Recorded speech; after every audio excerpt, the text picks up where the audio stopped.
Hi everyone, welcome back to our channel. I'm back with another tutorial video, and in this video I'm about to show you how you can create an account on Telegram. Before we get started, make sure that you've already downloaded the Telegram application from the Play Store, and also make sure to check your internet connection. First of all, you'll have to open up your Telegram application.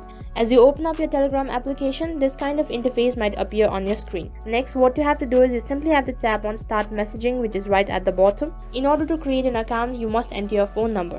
So first of all, you'll have to select your country. So as you tap on it, on the other page you have a multiple options, so then select it accordingly. And once you do that, next you'll have to enter your phone number. And once you're done entering your phone number, make sure to review it once again. And once you're done entering the phone number, tap on arrow icon, which is in the right hand side corner. So once again, right in center there's a confirmation, so make sure to go through it and then tap on yes. On the other page, you'll have to enter the verification code that will be sent through your SMS. Over here you can see that my Telegram account has been created, and now you're ready to use Telegram application. So that is how you can create an account on Telegram. That is all for this video. In case if the video was helpful, make sure to like, share, subscribe, and also hit the bell icon so that you never miss an update.